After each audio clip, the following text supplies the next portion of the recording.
കൂടാതെ ഇന്നൊരു ഓർമ്മപ്പെടുത്തല, അതായത് 2022 ഇനി വരാൻ പോകുന്ന ബാങ്ക് ഇൻഷുറൻസ് പരീക്ഷകൾക്ക് നമ്മൾ പഠിച്ചു തുടങ്ങേണ്ട കറക്റ്റ് ടൈം ആയിട്ടുണ്ട്. നിങ്ങൾ മിക്കവാറും തന്നെ ഇപ്പോൾ IBPS PO, SBI PO, അതുപോലെ IBPS ക്ലർക്ക് ഇതിൻ്റെയൊക്കെ മെയിൻസിനുള്ള പ്രിപ്പറേഷനിലായിരിക്കും.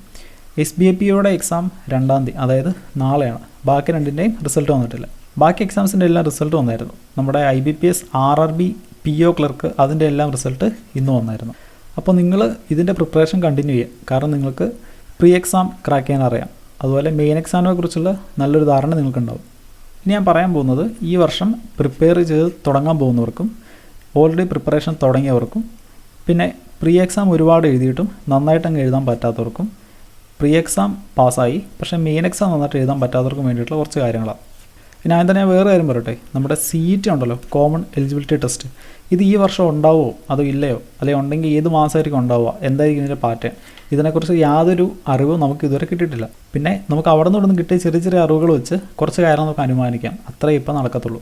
നമ്മുടെ CETയിൽ ഏതൊക്കെ എക്സാം ഉൾപ്പെടുത്തുമെന്നാണ് പറഞ്ഞേക്കുന്നതെന്ന് അറിയാമോ? SSC, പിന്നെ റെയിൽവേ, പിന്നെ IBPS, ഇതിൻ്റെ എല്ലാം പ്രീ എക്സാം ഒറ്റ എക്സാം ആയിരിക്കും CET എന്ന് പറഞ്ഞിട്ട്. അതുപോലെ തന്നെ ഇതിൽ നമ്മുടെ RBIയുടെ എക്സാം, LICയുടെ എക്സാം, അതുപോലെ ബാക്കി ഇൻഷുറൻസിൻ്റെ പരീക്ഷകൾ ഇതും ഇതിൽ ഉൾപ്പെടുത്തുമെന്ന് നമുക്കറിയത്തില്ല. പിന്നെ വേറൊരു കാര്യമുണ്ട്, നമ്മുടെ 2022 നടക്കാൻ പോകുന്ന SSC എക്സാംസിൻ്റെ കലണ്ടർ കുറച്ച് ആളും പറഞ്ഞിരുന്നു. നമുക്ക് ജസ്റ്റ് അതൊന്ന് നോക്കാം. അപ്പോൾ ഈ കലണ്ടർ അനുസരിച്ച് ആദ്യം നടക്കാൻ പോകുന്ന എക്സാം SSC CG അല്ല. കലണ്ടറിൽ പറഞ്ഞേക്കുന്നത് 2021 ഡിസംബർ 23-ാം തീയതി നോട്ടിഫിക്കേഷൻ വരുന്നതാണ്. ഇതിനനുസരിച്ച് തന്നെ അന്നേ ദിവസം നോട്ടിഫിക്കേഷൻ വരികയും ചെയ്തു, ആപ്ലിക്കേഷൻ തുടങ്ങുകയും ചെയ്തു. ജനുവരി 23-ാം തീയതി വരെ നമുക്ക് അപ്ലൈ ചെയ്യാൻ പറ്റും. പിന്നെ CGൻ്റെ എക്സാം ഏപ്രിൽ 22-ാം തീയതി ആയിരിക്കും എന്ന് പറഞ്ഞിട്ടുണ്ട്. ഇതുപോലെ തന്നെ ഫെബ്രുവരിയിൽ CHSLൻ്റെ നോട്ടിഫിക്കേഷൻ വരും. പിന്നെ MTSൻ്റെ നോട്ടിഫിക്കേഷൻ മാർച്ചിൽ വരും. പിന്നെ താഴത്തേക്ക് പോയി കഴിയുമ്പോൾ ജൂനിയർ ഹിന്ദി ട്രാൻസ്ലേറ്റർ, പിന്നെ സ്റ്റെനോഗ്രാഫർ, ഈ പരീക്ഷയൊക്കെ ഓൾറെഡി ഷെഡ്യൂൾ ചെയ്ത് കഴിഞ്ഞു. അപ്പോൾ CETയിൽ ഈ എക്സാംസ് ഉണ്ടാവുമെന്നുള്ള കാര്യം ഡൗട്ടാണ്. പിന്നെ ഇവിടെ എക്സാം തുടങ്ങുന്നത് ഏപ്രിൽ 22-ാം തീയതിയാണ്. അപ്പോൾ ഇനി CET ഈ ഏപ്രിലിന് മുമ്പായിട്ട് ലോഞ്ച് ചെയ്തിട്ട് ഈ പരീക്ഷകളെല്ലാം അതിനകത്തേക്ക് ചേർക്കാനാണോ നമുക്കറിയത്തില്ല. അതോ ഇനി ഈ വർഷം എപ്പോഴെങ്കിലും CET ലോഞ്ച് ചെയ്തിട്ട് അതിന് ശേഷം വരുന്ന വർഷത്തെ പരീക്ഷകൾ CETയിൽ ചേർക്കാനാണോ നമുക്കറിയത്തില്ല. നമുക്ക് കൃത്യമായിട്ടുള്ളൊരു അറിവ് ഇതുവരെ കിട്ടാത്തതുകൊണ്ട് നമുക്ക് ഒരു കാര്യം ഇതുവരെ ഉറപ്പിച്ച് പറയാറായിട്ടില്ല. ഇനി നമുക്ക് 2021 ബാങ്ക് എക്സാംസിൻ്റെ നോട്ടിഫിക്കേഷൻ എപ്പോഴൊക്കെ വന്നതെന്ന് ജസ്റ്റ് ഒന്ന് നോക്കാം. ആദ്യം വന്ന SBI ക്ലർക്കിൻ്റെ നോട്ടിഫിക്കേഷൻ വന്നത് ഏപ്രിൽ 26-ാം തീയതി. പ്രീ എക്സാം ജൂലൈയിൽ നടന്നത്. മെയിൻ ഒക്ടോബറിൽ എന്തോ ആണ് നടന്നത്. അതിനുശേഷം RRB ക്ലർക്കിൻ്റെയും POയുടെ നോട്ടിഫിക്കേഷൻ വന്നു ജൂണിൽ.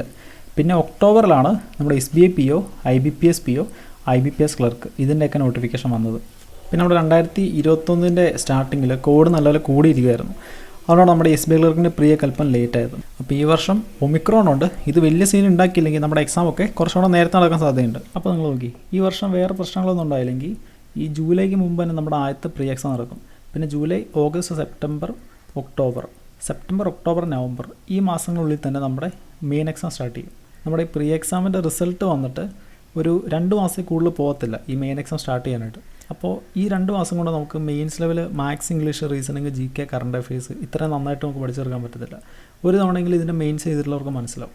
പിന്നെ ഞാൻ പറഞ്ഞു, ഈ വർഷത്തെ നമ്മുടെ ആദ്യത്തെ പ്രീ എക്സാം ജൂലൈക്ക് മുമ്പ് മിക്കവാറും തന്നെ കാണും. അപ്പോൾ അതുകൊണ്ട് നിങ്ങൾ പ്രീക്ക് വേണ്ടി പഠിക്കുമ്പോൾ തന്നെ മെയിൻസ് ലെവൽ അരിത്തമെറ്റിക്, പിന്നെ DI, പസിൽ, റീഡിങ് കോംപ്രിഹെൻഷൻ, പിന്നെ ഡെയിലി കറണ്ട് അഫയേഴ്സ് ഇത്രയും നിങ്ങൾ ഇതിൻ്റെ ഒപ്പം പഠിച്ചു പോകണം. ഇപ്പോൾ ഇൻ കേസ് ഈ വർഷം CET വന്നു എന്ന് തന്നെ വിചാരിക്കും. CETയിൽ എന്തൊക്കെയുള്ളത്?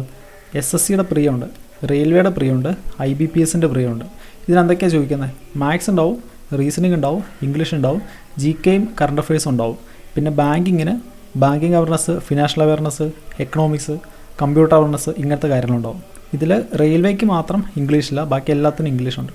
പിന്നെ SSCയുടെ മാത്സിൽ ബാങ്കിൻ്റെ മാത്സ് കൂടാതെ ട്രിഗണോമെട്രി, ഓൾജിബ്ര, ജിയോമെട്രി, മെൻസുറേഷൻ ഇങ്ങനത്തെ ചോദ്യങ്ങളുണ്ടാവും. പിന്നെ SSCക്കും റെയിൽവേക്കും IBPSനും ഈ ടെക്നിക്കൽ പോസ്റ്റുകളുണ്ടല്ലോ, അതിൻ്റെ ടെക്നിക്കൽ ക്വസ്റ്റ്യൻസ് മിക്കവാറും മെയിൻസിനധികം കാണത്തുള്ളൂ.